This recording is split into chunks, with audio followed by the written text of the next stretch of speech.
and retire from international cricket. টিমে জ্বলতে থাকা আশার বাতিটাও নিভে গেল এক লহমায় একটা স্ট্যাটাসে। তামিম ইকবাল খান ফিরছেন না আন্তর্জাতিক ক্রিকেটে। আন্তর্জাতিক ক্রিকেট থেকে অবসর নিয়েছেন প্রায় 18 মাস আগে, তবুও একটা আশা ছিল, কিংবা বলা যায় প্রত্যাশাই তামিম ফিরবেন। বিপিএল থেকে এনসিএল যতবার যেখানে রান করেছেন, ক্রিকেট ভক্ত থেকে শুরু করে পরিবর্তিত বোর্ডের নতুন কর্তা ব্যক্তি, তামিমের নিজের সন্তান, আশার পালে হাওয়া পেয়েছেন সবাই।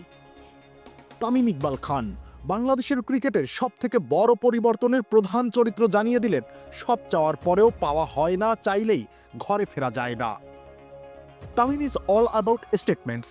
পোর্ট অফ স্পেন থেকে লর্ডস হয়ে মিরপুর কিংবা চট্টগ্রামের সেই কুক্ষণের প্রেস কনফারেন্স থেকে আজকের সামাজিক মাধ্যমের স্ট্যাটাস, সবখানেই তামিম একটা স্টেটমেন্ট দিয়ে যেতে চেয়েছেন।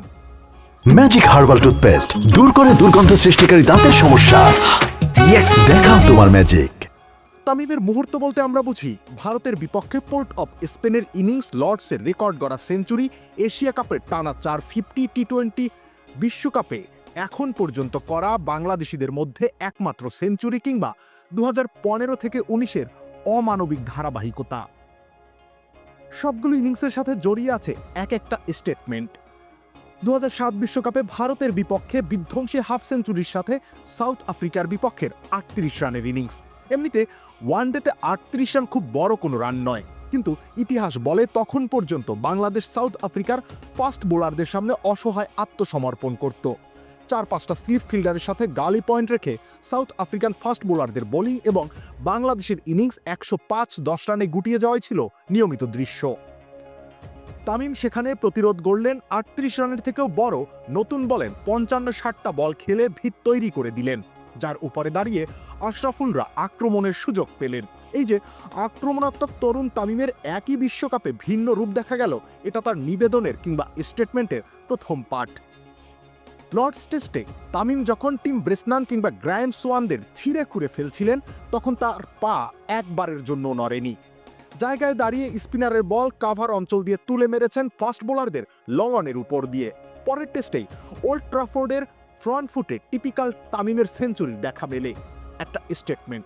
চাইলেই লর্ডসের দ্রুতগতির সেঞ্চুরির রেকর্ড ভেঙে অনার্স বোর্ডে নাম লেখা যায়, চাইলেই ওল্ড ট্রাফোর্ডে ইংরেজদের আদর্শ টেস্ট ব্যাটিং শেখানো যায়।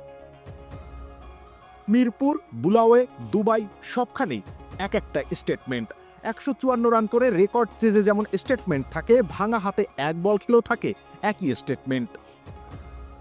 তামিমের পরিকল্পনা নিয়ে সমালোচনা করা যায়, কিন্তু পরিকল্পনার স্বচ্ছতা নিয়ে সমালোচনার সুযোগ তিনি রাখেননি। তার বড় উদাহরণ বাংলাদেশের ওয়ানডে দল।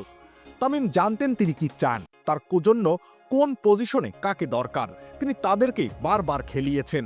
ফলে তামিমের বিদায়ের আগ মুহূর্ত পর্যন্ত ওয়ানডে দলের একাদশে 10টা পজিশনই সেটেলড ছিল। সেটেলড পজিশনের একটা ভাঙল তার অবসরে। যেখান থেকে শুরু করা গেল তার ব্যাখ্যা দিয়ে শেষ করা যাক।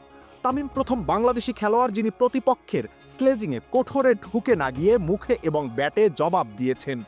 ক্রিকেট যতটা টেকনিকে, তার থেকে বেশি মনস্তাত্ত্বিক। তামিমের আগে বড় দলগুলোর বিপক্ষে বছরের পর বছর ধরে বাংলাদেশ মার খেয়েছে। আন্দ্রেনেল, ফ্লিনটক কিংবা ব্রেটলিরা প্রতিটা বলের পর বাংলাদেশি ব্যাটারদের মুখের কাছে পৌঁছে জবাব চেয়েছেন, ব্যাটাররা দিতে পারেননি।